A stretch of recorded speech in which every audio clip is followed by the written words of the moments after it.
Tariq is the 15-year-old Palestinian-American cousin of the murdered Palestinian teenager Mohammed Abu Khdeir, who was killed in apparent retaliation for the murder of 3 Israeli teenagers.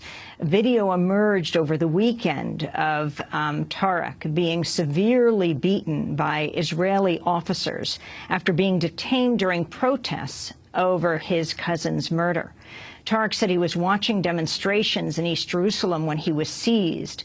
The video shows him lying on the ground as the Israeli officers repeatedly beat him with batons. He was left with facial bruises, severely swollen eyes. Let's turn to Tariq Abu Khdeir in his own words. From the side and heard somebody screaming. They came and attacked me and actually went unconscious, and I woke up in the hospital. Why did they attack you? I don't know. That's why I ran. Did you throw stones? They said that you were throwing stones. They said that you were throwing stones, something like this. No, I jumped the fence and I tried to run away because I just saw somebody running at me, so I tried to run away.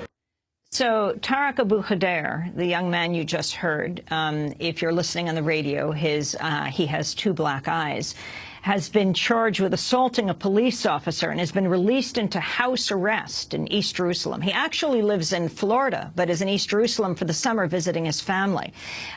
He was with his cousin Mohammed just moments before Mohammed was kidnapped and murdered last week. In a statement, the State Department said it was profoundly troubled by the assault, calling for a speedy, transparent, and credible investigation and full accountability for the apparent excessive use of force. Joining us now from Tampa, Florida, from PBS Studios WEDU, is Suhad Abu Khdeir.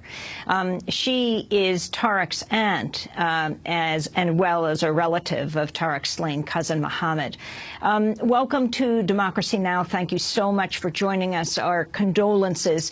Can you talk about what you now understand is happening with Tariq and what happened to Mohammed? Thank you for having me. What I understand now is, like you were saying, he's on house arrest and has to pay a fine, which I think is very ridiculous because after what he's endured, we should be the ones compensated at this time. As far as Mohammed, we're still in mourning. You know, the whole city of Shafat is in mourning because it's such a close-knit family. Even the non-Abu Khdeirs in that village have grown up with the Abu Khdeir family for several generations. So everybody feels with us at this time, and we're still in mourning. Saad, I want to get your response to Mickey Rosenfeld. He's a spokesperson for the Israeli police. He said Tariq was one of 6 Palestinians arrested, 3 of them carrying knives, after a clash in which 15 Israeli officers were injured. And he said Tariq was part of this rally where hundreds of rioters, many of them masked, hurled at the Israeli forces pipe bombs, Molotov cocktails, fireworks, and stones. What's your understanding of what Tariq was doing at this protest? First of all, when you're inside your house and you're 15 years old and you hear commotion downstairs, it's kind of hard to stay inside. So you go down and you look and you wonder what's going on here, you know, and from a distance, he could see the protesting, but he was nowhere near it. If there was that many protesters around him, where were they when he was getting beat up? Wouldn't they have intervened? Somebody would have intervened. And to have all these weapons that they're claiming, somebody would have definitely intervened.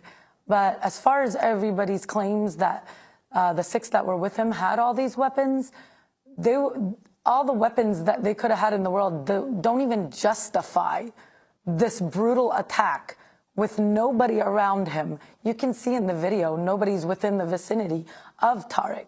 And this is absolutely unjustifiable. You have 3 uniformed men that are in full combat gear, weighing at least 200 pounds each, 150 pounds, against a 15-year-old.